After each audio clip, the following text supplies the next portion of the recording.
Hi viewers, welcome to my channel rocket stories.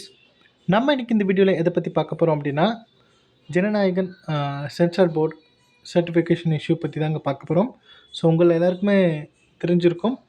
ஆக்சுவலாக பார்த்திங்க அப்படின்னா, ஜனநாயகன் படம் வந்து இன்றைக்கி தான் அஃபிஷியலாக வேர்ல்டு வைடாக ரிலீஸ் ஆகும் அப்படின்ற மாதிரி எல்லாருமே இருந்திருப்பாங்க. பட் அந்த மாதிரி நடக்கவே இல்லை. ஸோ அதுக்கு என்ன ரீசன் அப்படின்னு பார்த்திங்க அப்படின்னா, இந்த சென்சார் போர்ட் ஃபிலிம் சர்டிஃபிகேஷனுக்கான அந்த சர்டிஃபிகேட் கொடுக்குறதுல இஷ்யூ. ஸோ அந்த சென்ட்ரல் போர்டு பார்த்திங்கன்னா, அந்த சென்சார் போர்டு வந்து பார்த்திங்க அப்படின்னா இஷ்யூ பண்ணிகிட்டு இருக்காங்க அப்படிங்கிற மாதிரி ப்ராப்ளம்ஸ் போயிட்டுருக்கு.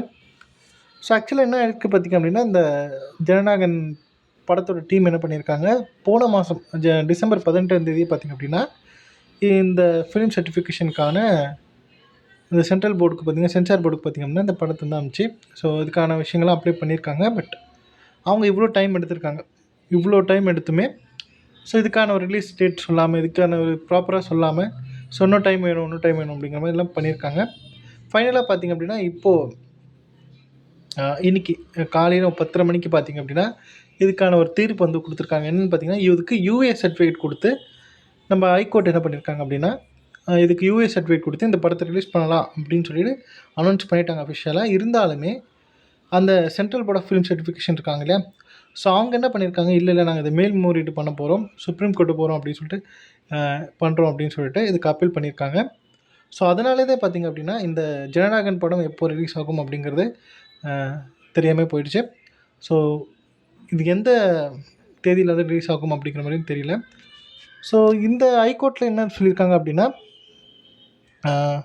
மொத்தமாக பார்த்திங்கன்னா போர்டு மெம்பர்ஸ் வந்து 5 பேர். ஸோ அதில் 4 பேர் வந்து அப்ரூவ் பண்ணியிருக்காங்க. ஒருத்தர் மட்டும்தான் பார்த்திங்க அப்படின்னா இதை வந்து இல்லை நாங்கள் வந்து ஒத்துக்க மாட்டோம் அப்படிங்கிற மாதிரி ஒருத்தர் மட்டும் இது பண்ணியிருக்கான்.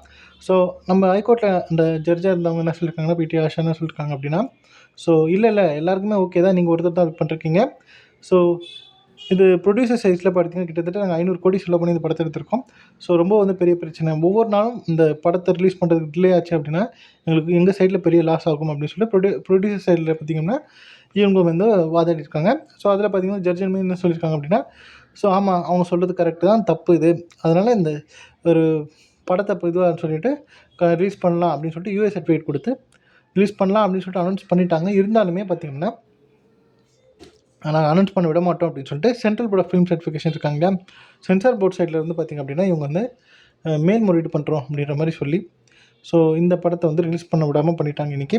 ஸோ அதனால் பார்த்திங்கன்னா ஒரு மிகப்பெரிய ஒரு டிசப்பாயின்மெண்ட் அப்படின்னு தான் சொல்லணும். மொத்தத்தில் உலகம் முழுக்க பார்த்திங்க அப்படின்னா இந்த படத்துக்கான ப்ரீ புக்கிங்லாம் நிறையா ஆயிருக்கும். ஸோ இப்போல்லாம் கேன்சல் ஆகி எல்லாருக்குமே வந்து அமௌண்ட்லாம் ரீஃபண்ட் ஆகிட்ருக்கும்.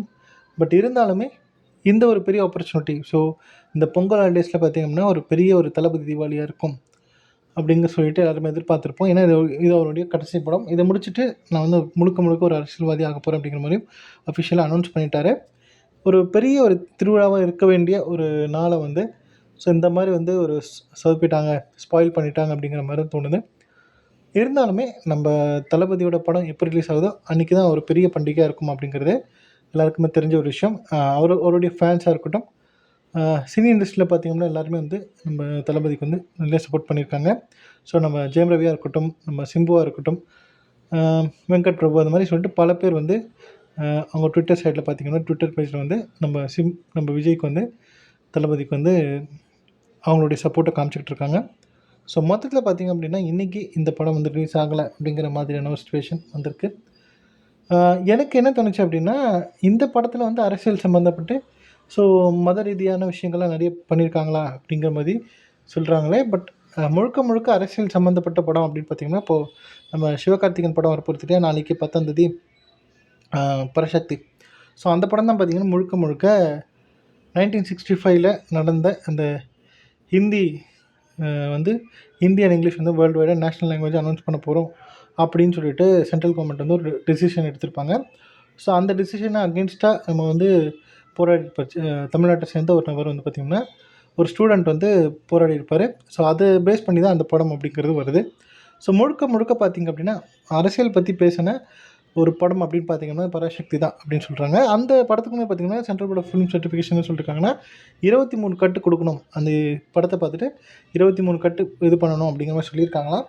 ஸோ அதனால் நம்ம அந்த படத்தோட டைரக்டர் இருக்காங்க இல்லையா, ஸோ அவங்களுமே பார்த்திங்க அப்படின்னா சொல்லியிருக்காங்க, இல்லை 23 கட் பண்ணோம் அப்படின்னா அந்த படத்தோட சோலே போயிடும். ஸோ அந்த படத்தை அப்படியே நான் வந்து காமிக்கணும் அப்படின்னு சொல்லிட்டு சுதா அவங்களுமே சொல்லியிருக்கிறாங்க. ஸோ பார்க்கலாம் என்ன நடக்குது அப்படிங்கிறது. மொத்தத்தில் இன்றைக்கி ஜனநாயகன் படம் வராமல் போனதுக்கு ஒரு மிகப்பெரிய ஒரு இதுதான் சொல்லணும். ஸோ ஒரு மிகப்பெரிய ஒரு வருத்தம் தான் எல்லாருக்குமே. உலகம் முழுக்க இருக்கக்கூடிய அத்தனை விஜய் ஃபேன்ஸ் பார்த்திங்க அப்படின்னா ரொம்ப வந்து டிசப்பாயிண்ட் ஆகிருப்பீங்க அப்படிங்கிறது எல்லாருக்கும் தெரியும். ஸோ இது வந்து புதுசில்லை விஜய் படத்துக்கு. கத்தி படமாக இருக்கட்டும், இதுக்கு முந்தின படங்கள்லாம் பார்த்திங்கன்னா இந்த மாதிரி விஷயங்கள்லாம் வந்திருக்கு, ரொம்ப இஷ்யூலாம் வந்திருக்கு. இதை விட அதிகமாக வந்திருக்கு.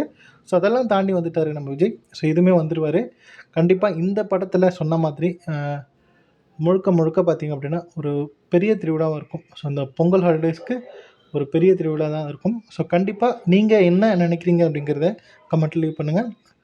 ஸோ இந்த வீடியோ பிடிச்சிருந்தால் லைக் பண்ணுங்கள், ஷேர் பண்ணுங்கள். மறக்காமல் என்னுடைய ராகுல் ஸ்டோரிஸ் அப்படிங்கிற என்னுடைய யூடியூப் சேனலை சப்ஸ்கிரைப் பண்ணிவிடுங்க. தேங்க்யூ.